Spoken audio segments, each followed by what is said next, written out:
అందరికీ స్వాగతం. ఈ పాఠంలో శబ్దాలంకారములలో వృత్యనుప్రాసాలంకారము గురించి తెలుసుకుందాం. ముందుగా వృత్యనుప్రాసాలంకారం యొక్క సూత్రము. ఒకటి కానీ అంతకంటే ఎక్కువ కానీ.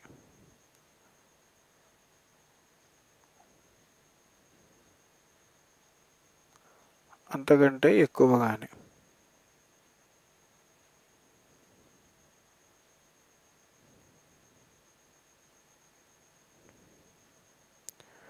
హల్లులు,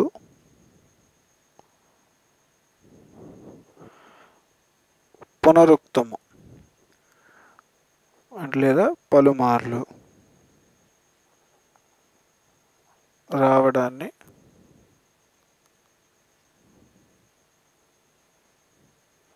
వృత్యనుప్రాస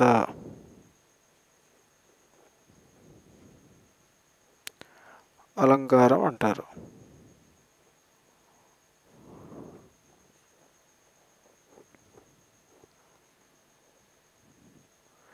ఇక్కడ వృత్యనుప్రాస, వృత్యం అంటే వృత్తము, వృత్తం అంటే తిరగడం, ప్రాస అంటే వచ్చిందే మళ్ళీ రావడం అని అర్థం. ఈ వృత్యనుప్రాస అలంకారానికి ఒక ఉదాహరణ చూద్దాం.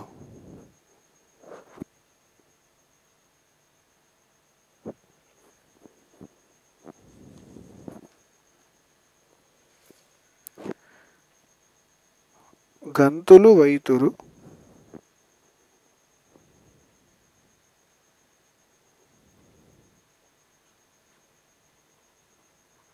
గంతులు వైతురు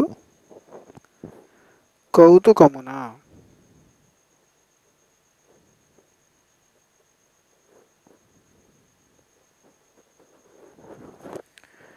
ఇక్కడ హల్లు, తూ అనే హల్లు, ఈ తూ అనే హల్లు 1, 2, 3 ఈ 3 చోట్ల పునరుక్తి అంటే పలుమార్లు వచ్చింది. గంతులు వైతురు ఈ అలంకారము వృత్యనుప్రాస అలంకారము. అదేవిధంగా దీనికి మరొక ఉదాహరణ.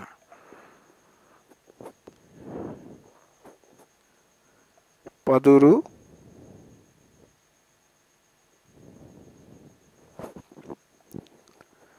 పదురుచు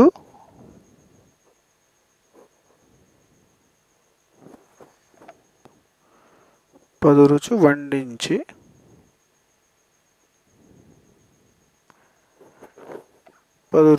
పదురుచు వండించి పట్టబోదు.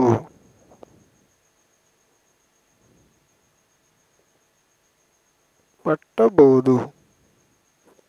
ఇక్కడ దు అనే అక్షరం 1, 2, 3 ఇలా 3 సార్లు పునరుక్తి అయింది. ఇది పదురు అంటే 10 మంది, 10 రుచులు వండించి అంటే 10 రుచులు వండించి పట్టబోదు. ఇక్కడ దు అనే అక్షరం లేదా హల్లు 3 సార్లు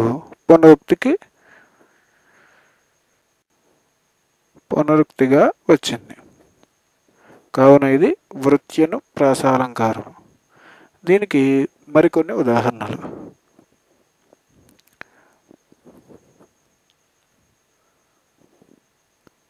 విష్ణు రోచిష్ణు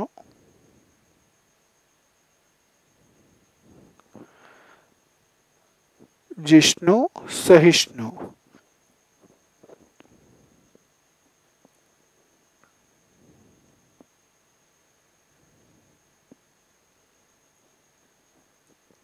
సహిష్ణు కృష్ణు.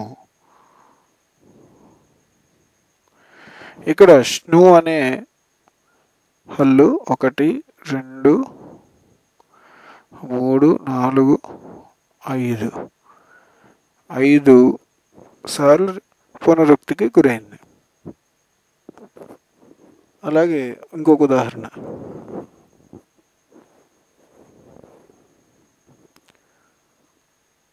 వీరు పొమ్మను వారు కాదు పొగబెట్టువారు.